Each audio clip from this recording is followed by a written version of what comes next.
अब या तो मैं झूठ बोल रहा हूँ कि भगवान राम का एक बार नाम लेना भगवान विष्णु के 1000 नाम लेने के बराबर है, या फिर बुद्ध कौशिक ऋषि जिनको भगवान शंकर का स्वप्न आया था, आप अपने सीधे हाथ की हथेली में अंजलि में जल ले लेंगे। जल लेने के बाद आपको बोलना है ओम अस्य श्री राम रक्षा स्तोत्र मंत्रस्य बुद्ध कौशिक ऋषि श्री सीता रामचंद्रो देवता अनुष्टुप छंदः सीता शक्ति श्रीमान हनुमान कीलकम श्री रामचंद्र प्रीति अर्थे राम रक्षा स्तोत्र जपे। नमस्कार दोस्तों, स्वागत है आपका फिर से एक और नई वीडियो के साथ। तो चलिए शुरू करते हैं।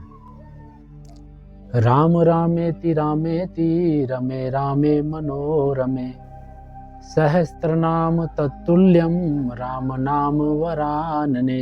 बहुत सारे लोगों से आपने सुना होगा कि राम नाम 2 बार बोलने से 108 बार, मतलब जैसे कि हमारी जो माला होती है मन काम राम राम राम राम, इस प्रकार से राम नाम का जप करते हैं, या राम राम इस प्रकार से राम नाम का जाप करते हैं, तो केवल 2 बार राम राम क्यों बोला जाता है?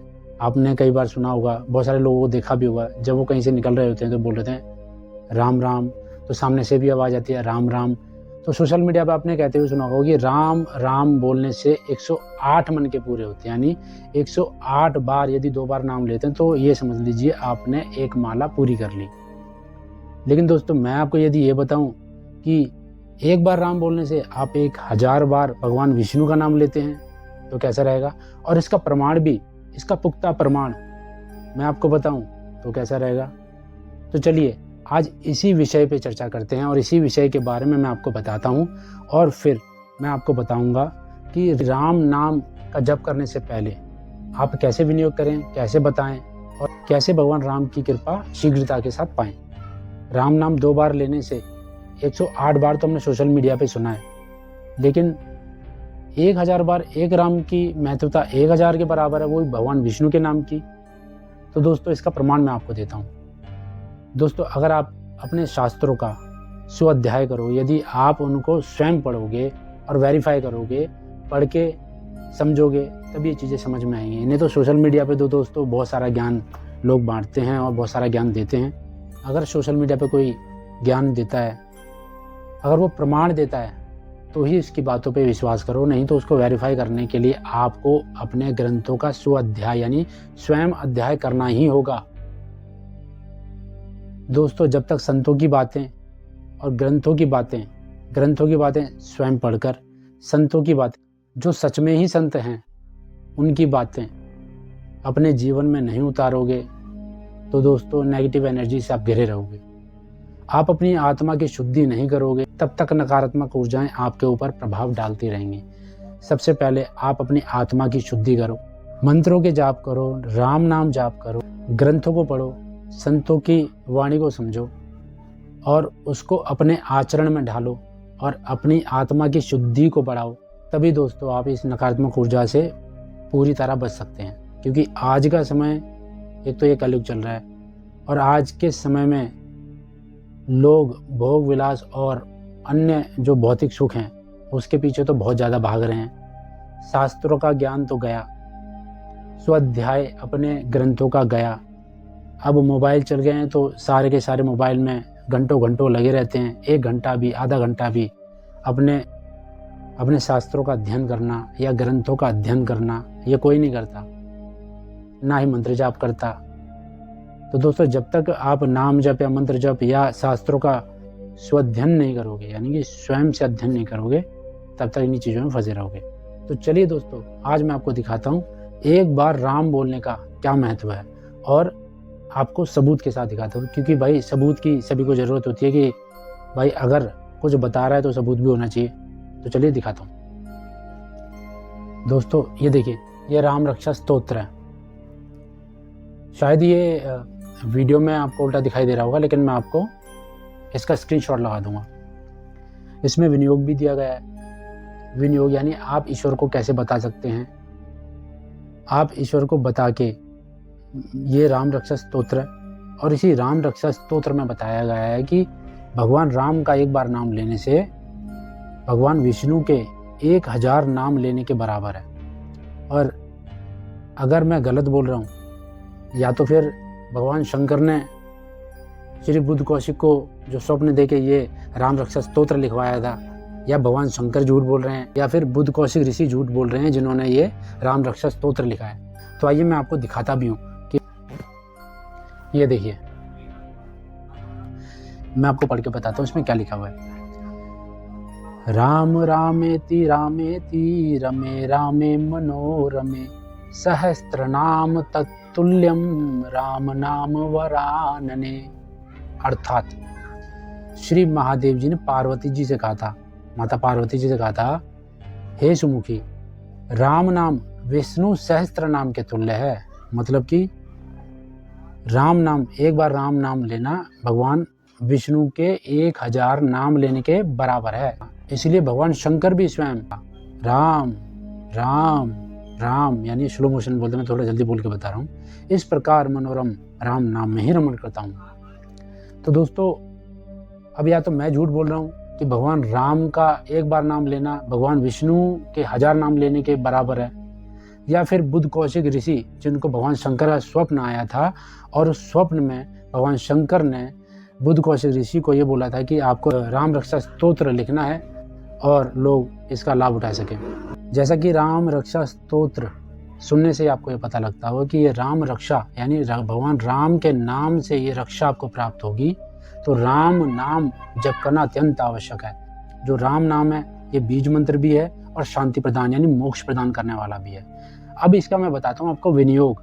यदि आपको अपनी रक्षा करनी है तो आप राम रक्षा स्तोत्र पूरा पढ़ें तो बहुत बढ़िया है, रोज पढ़ें तो बहुत बढ़िया है। यदि आप पूरा नहीं पढ़ पाते हैं तो आप विनियोग कीजिए और राम राम नाम का बैठकर कम से कम रोज 20 से 30 मिनट जाप कीजिए और पूरे दिन चलते चलते आप जाप कर सकते हैं, ताकि भगवान राम की कृपा आपके ऊपर हो और भगवान हनुमान जी की भी कृपा आपके ऊपर हो। जब आप राम नाम जपेंगे तो भगवान हनुमान जी का प्रिय नाम है वो, क्योंकि वो भी इसी नाम को जपते हैं, तो उनकी कृपा तो स्वतः आपको मिल ही जाएगी।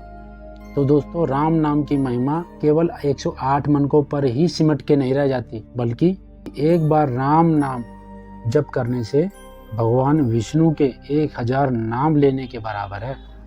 अब दोस्तों, मैं आपको इसका विनियोग बताता हूँ। विनियोग करके आप भगवान राम के मंत्र का जाप यानी भगवान राम नाम का जाप कैसे कर सकते हैं और उसको कैसे आप अपने जीवन में ढाल के अपनी नकारात्मक ऊर्जाओं से अपनी सुरक्षा कर सकते हैं। जैसे कि मैंने आपको पहले भी और अन्य वीडियो में भी बताया हुआ है कि आपको संकल्प कैसे लेना है। संकल्प आपको अपने सीधे हाथ में जल ले लेना है। जल लेने के लिए आपको करना क्या है, विनियोग करना है। विनियोग मैं आपको स्क्रीन पे लगा दूंगा। ये राम रक्षा स्तोत्र का विनियोग करके आप अपनी रक्षा कैसे कर सकते हैं, अपने परिवारजनों की रक्षा कैसे करते हैं। आप अपने सीधे हाथ की हथेली में, अंजलि में जल ले लेंगे। जल लेने के बाद आपको बोलना है, ओम अस्य श्री राम रक्षा स्तोत्र मंत्रस्य बुद्ध कौशिक ऋषि श्री सीता रामचंद्रो देवता अनुष्टुप छंदः सीता शक्ति श्रीमान हनुमान कीलकम श्री रामचंद्र प्रीत्यर्थे राम रक्षा स्तोत्र जपे।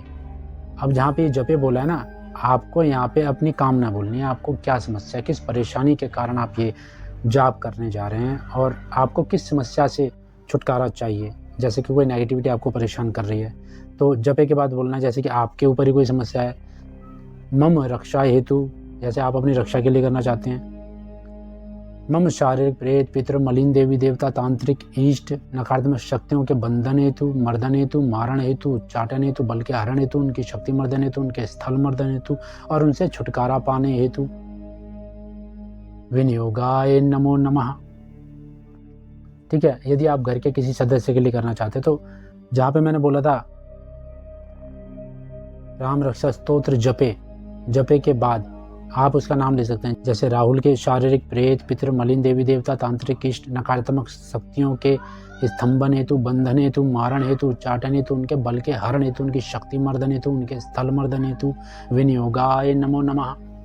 इस तरह से आपने कर देना है। करने के बाद भगवान राम को प्रणाम करना है, भगवान हनुमान जी को प्रणाम करना है। मन ही मन में उनसे प्रार्थना करनी है कि मैं इस राम नाम का जाप करूँगा। कुछ समय तो बैठ के करना है, आधे घंटे तो कम से कम दो, और फिर पूरे दिन चलते फिरते उठते बैठते करना ही करना है, जरूर करना है। ठीक है। पूरे दिन राम राम जपते रहो, अपने काम करते रहो, कोई दिक्कत नहीं है। ऊर्जा बढ़ेगी, शारीरिक ऊर्जा बढ़ेगी, नकारात्मक शक्तियाँ दूर अपने आप ही चले जाएंगी, आत्मा की शुद्धि होगी, यानी आत्मा के ऊपर मलिनता होगी वो हटने लग जाएगी। राम नाम का जप मन में करो, अपने लिए कर रहे हो तो मन में करो कि आपकी आत्मिक ऊर्जा बढ़ेगी, आत्मा की जो मलिनता होगी वो घटेगी, खत्म होगी। अगर आप किसी और के लिए कर रहे हो तो होठों से बुदबुदा के करो, जैसे कि इस तरह से आवाज़ भी ना निकले और आप करते भी रहो पूरे, और उसके सामने बैठ के करो ताकि उसका ऊर्जा का प्रभाव उसके ऊपर पड़े। लेकिन आपको उसके लिए अपने आप को पहले मजबूत करना पड़ेगा। आप आध्यात्मिक होंगे तभी, नहीं तो कई बार क्या होता है नकारात्मक ऊर्जा अगर सामने वाले के ऊपर प्रबल है तो आपके ऊपर इफेक्ट डालती है। यानी घर के सदस्यों के ऊपर ट्राई करो, बाहर वालों के ऊपर ट्राई मत करना, क्योंकि बाहर वाले के ऊपर यदि आप कोई भी किसी भी चीज़ का प्रयोग करते हैं और आप इधर स्ट्रांग नहीं है, आपका आत्मिक बल और आपकी ऊर्जा इतनी नहीं है, तो सामने वाले की शक्ति आपको इफेक्ट दे सकती है, जो नेगेटिव एनर्जी है। तो इस चीज़ का ध्यान रखें। अब आपको पता चल गया ना कि राम नाम एक बार जपने से भगवान विष्णु के 1000 नाम आपने जप लिए, और इस चीज़ का प्रमाण मैंने आपको दिया है, जो कि मैं स्क्रीन पे भी लगा दूंगा। और इस चीज़ का प्रमाण मैंने आपको दिया है, ये राम रक्षा स्तोत्र के अंदर दिया गया है। राम रक्षा स्तोत्र का मैंने आपको विनियोग बता दिया, प्रभु को कैसे बताना है, कैसे क्या करना है, वही विधि है, वैसे करना है। करना आपको है, लड़ना आपको है, तभी आप बच पाओगे। अन्यथा ये चीज़ें तो अब आने वाले समय के हिसाब से कलयुग में और भी ज़्यादा शक्तिशाली होने वाली हैं। आप आध्यात्मिक नहीं हुए तो ये चीज़ें आपको नष्ट कर देंगी। इसीलिए अपनी ऊर्जा बढ़ाओ, अपने परिवार का जो माहौल है उसको आध्यात्मिक बनाओ, अपने बच्चों को सिखाओ, ताकि वो अभी से भगवान राम का, भगवान विष्णु का, भगवान हनुमान का, या जिस भी देवी देवता को आप लोग मानते हैं उनका नाम जब अभी से करने लगें, और ऊर्जा बढ़ जाए और उन देवता की तरंग, उन इष्ट की तरंग आपके ऊपर, आपके बच्चों के ऊपर अभी से पड़ने लग जाए। तो दोस्तों आशा करता हूँ राम नाम की महिमा के बारे में आपको पता लगा होगा, और राम नाम की महिमा अपरंपार है। राम नाम की महिमा का बखान जितना कर सको उतना कम है। तो दोस्तों आशा करता हूँ आज की वीडियो आपको पसंद आई होगी, और इस वीडियो से आपको कोई जानकारी अवश्य मिली होगी। अगर वीडियो पसंद आई हो तो वीडियो को लाइक करें, चैनल को सब्सक्राइब करें। आपका एक लाइक और एक सब्सक्राइब मुझे मोटिवेशन देता है ऐसी और वीडियो आपके समक्ष लाने के लिए। तो मिलते हैं एक और नई वीडियो के साथ, तब तक के लिए जय श्री राम।